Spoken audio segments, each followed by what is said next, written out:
अग्निपथ, आत्मा की अग्नि और परिवर्तन का पथ। साल 2035। दुनिया तकनीकी चमत्कारों से भर चुकी थी, लेकिन इंसान का हृदय अब भी खाली था।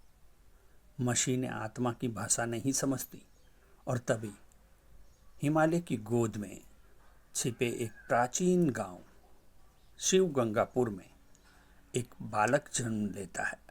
अग्निवीर। कहा जाता है, जब भी युग में अधर्म बढ़ता है, तब कोई न कोई जागृत आत्मा जन्म लेती है।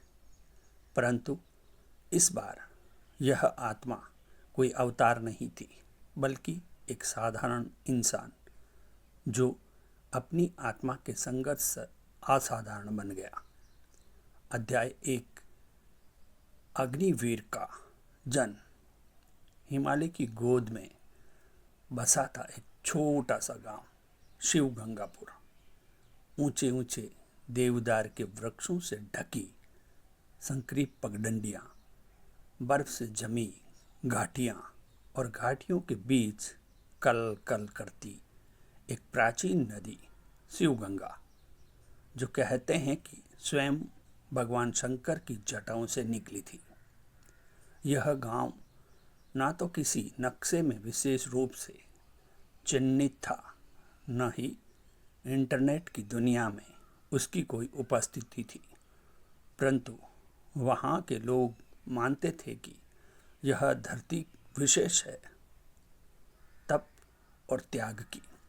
सर्दियों की एक भोर थी, जब गांव के सबसे पुराने मंदिर में अचानक घंटे स्वयं बजने लगे।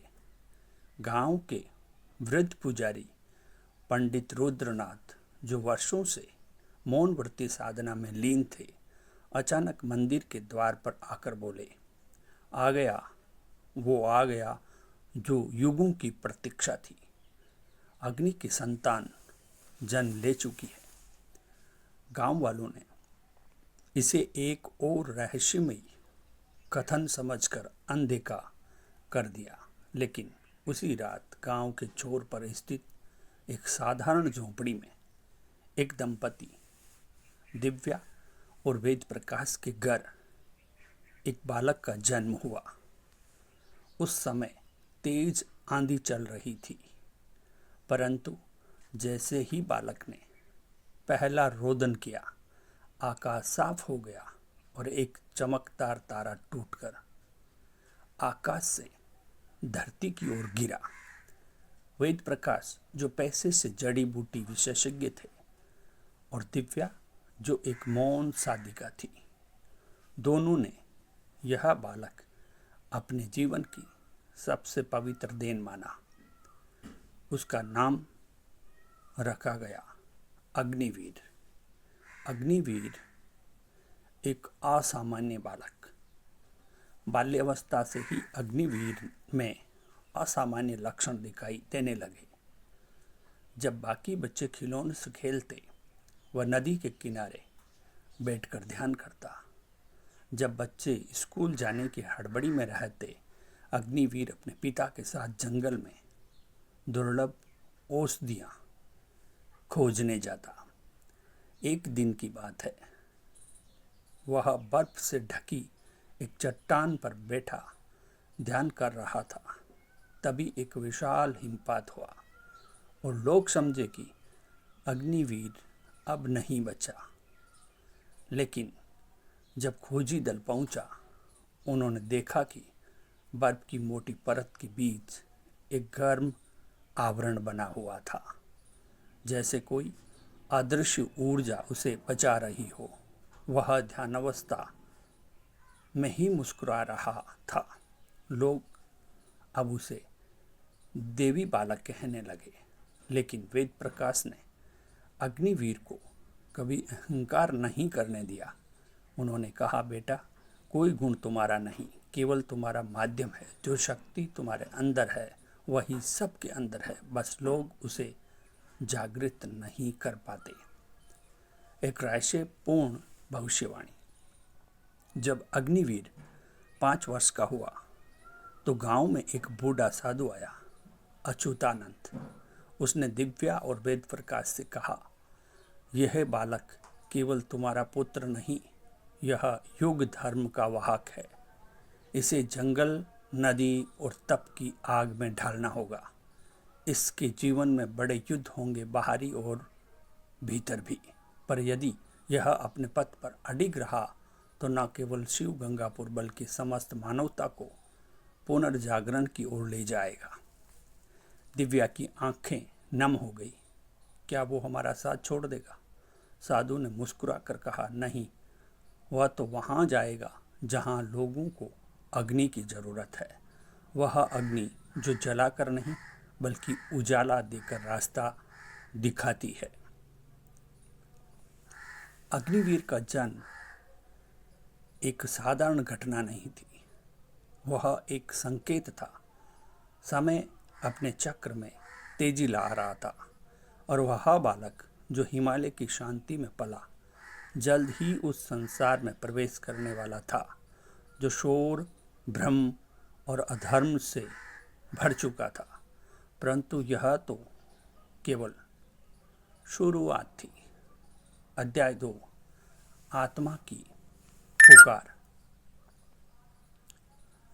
गांव के बाकी बच्चे जब स्कूल और खेलों में व्यस्त थे, अग्निवीर की आंखों में अक्सर एक अनजानी तृष्णा झलकती, जैसे वह कुछ खोज रहा हो, किसी अदृश्य राह का अनुसरण कर रहा हो जिसे किसी और ने अब तक देखा नहीं।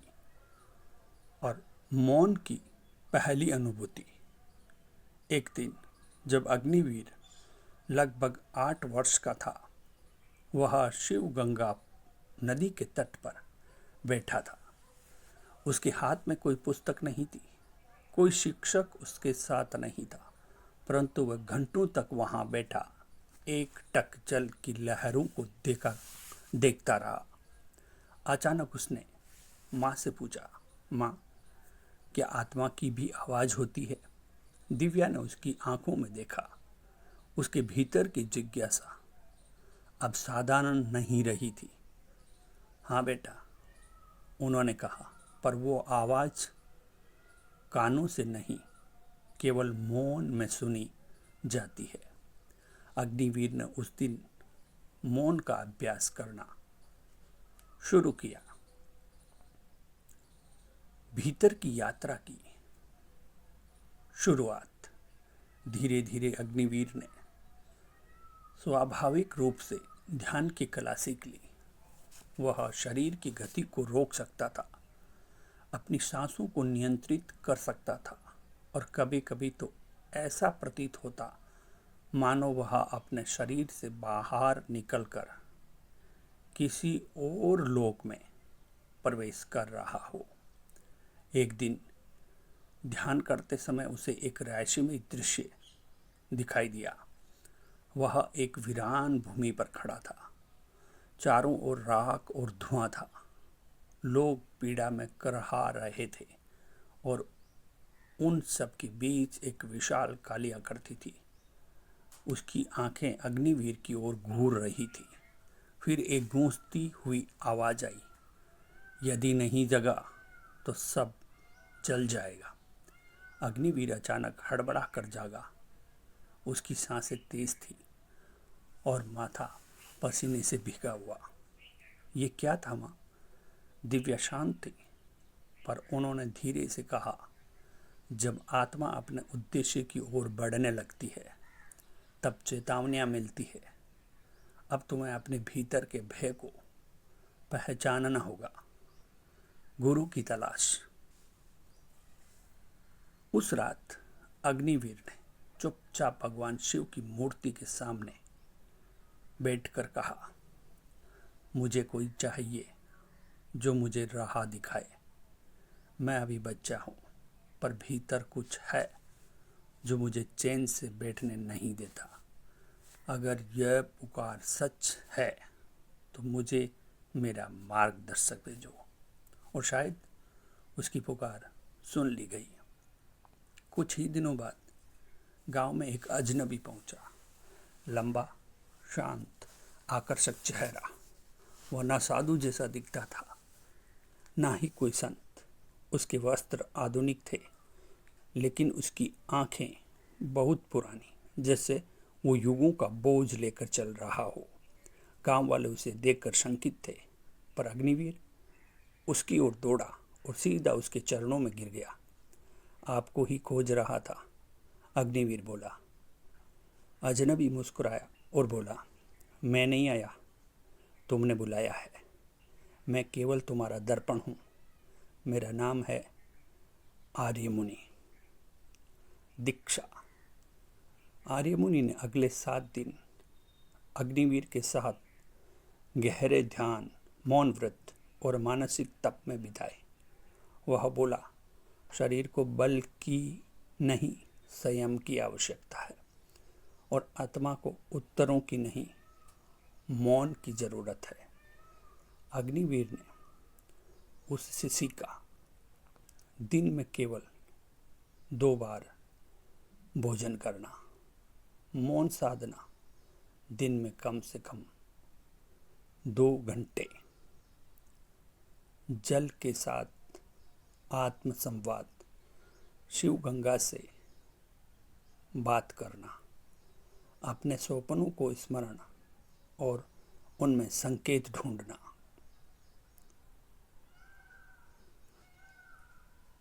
एक दृष्टि, भविष्य की चेतावनी। एक रात अग्निवीर को एक और गहन स्वप्न आया। वह एक विशाल शहर में था, जहां लोग मशीनों के गुलाम हो चुके थे। भावनाएं कृत्रिम हो चुकी थी। बच्चे अपने माता पिता को नहीं पहचानते थे, और आकाश में एक काली ऊर्जा छाई हुई थी।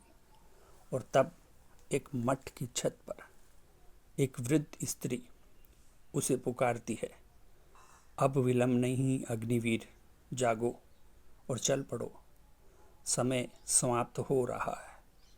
अग्निवीर भयभीत नहीं था, अब उसकी आंखों में एक तेज था। वह जान चुका था कि उसका जीवन किसी साधारण बालक का नहीं है।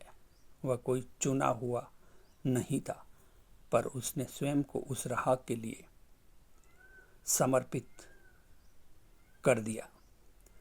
यह अध्याय आत्मा की पहली पुकार, चेतावनी और एक मार्गदर्शक की प्राप्ति का प्रतीक है। अग्निवीर अब केवल बालक नहीं, बल्कि एक साधक बन चुका है। उसकी यात्रा भीतर से बाहर की ओर बढ़ने लगी। अध्याय 3, गुरु का आगमन। जब शिष्य भीतर से तैयार हो जाता है, तब गुरु स्वयं चल कर आता है। अग्निवीर के जीवन में आर्यमुनि का आगमन यूं तो आकस्मिक था, पर अब यह स्पष्ट हो चला था कि उनका मिलना नियति के किसी गहरे रहस्य से जुड़ा था। आर्यमुनि गांव के एक निर्जन शिव मंदिर के पास ठहरे। यह मंदिर वर्षों से वीरान पड़ा था। ना कोई पुजारी, ना कोई भक्त, परंतु जैसे ही उन्होंने वहां प्रवेश किया, वह स्थान जीवंत हो उठा। मंदिर में अपने आप दीप जलने लगे, घंटियां बिना छुए बज उठी और हवा में एक अद्भुत शांति फैल गई।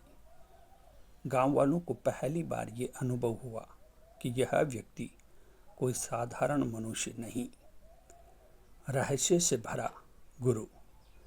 आर्यमुनि ने अग्निवीर को दीक्षा दी, बिना किसी औपचारिक मंत्रोच्चारण के, केवल मौन और दृष्टि के माध्यम से।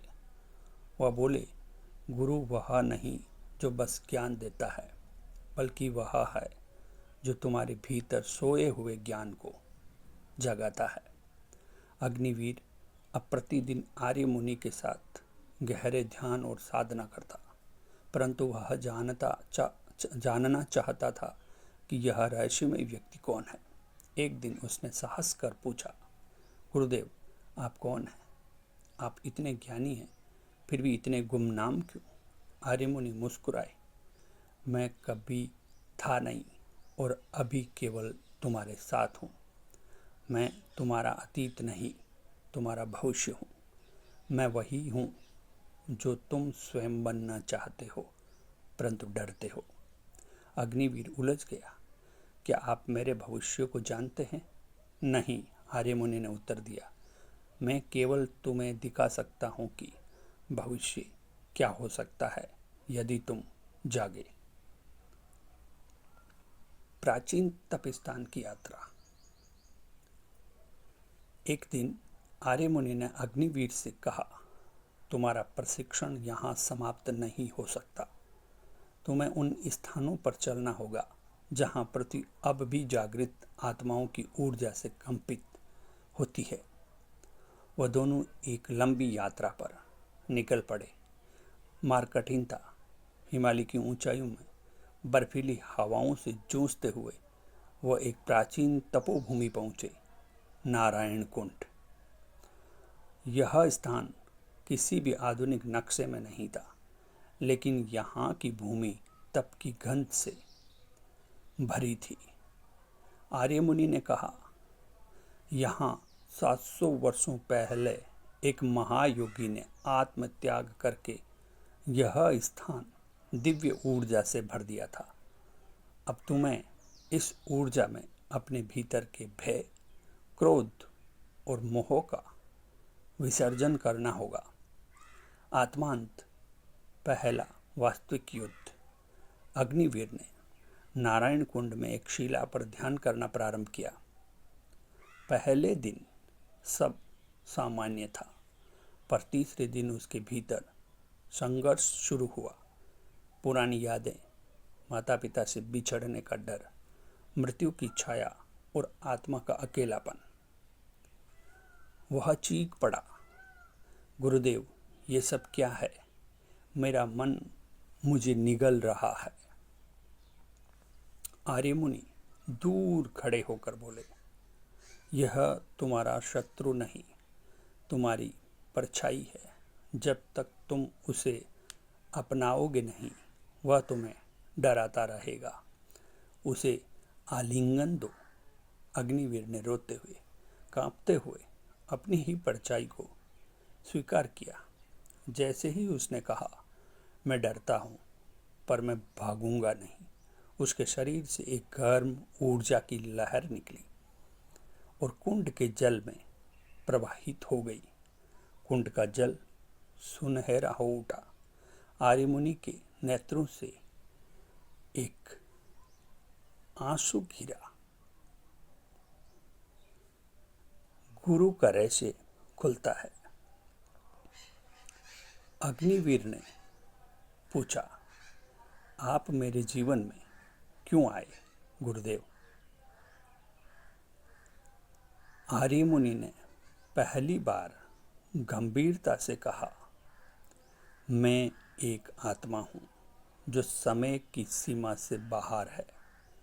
युगों पहले मुझे भी यही दीक्षा मिली, परंतु मैंने अपने भय से मुंह मोड़ लिया। मुझे अग्निपथ से भागने का पछतावा आज भी जलाता है। तुम्हारा मार्गदर्शन करके मैं अपनी यात्रा पूरी कर रहा हूँ। अग्निवीर अवाक रह गया। तो क्या आप पुनर्जन्म लेकर आए? नहीं, मैं तुम्हारे ही भीतर का एक रूप हूँ।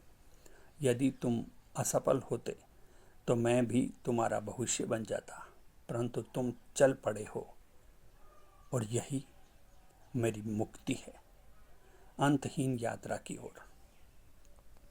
आर्यमुनि ने धीरे धीरे अग्निवीर से विदा ली। अब तुम्हें अकेले चलना होगा। ज्ञान के बीज बो दिए गए हैं, अब उन्हें कर्म से सींचना होगा। और अग्निवीर ने पहली बार निश्चय किया, मैं लौटूंगा, लेकिन एक साधक के रूप में नहीं, एक दीपक बनकर। अब जहाँ भी अंधकार होगा वहाँ मैं जलूंगा।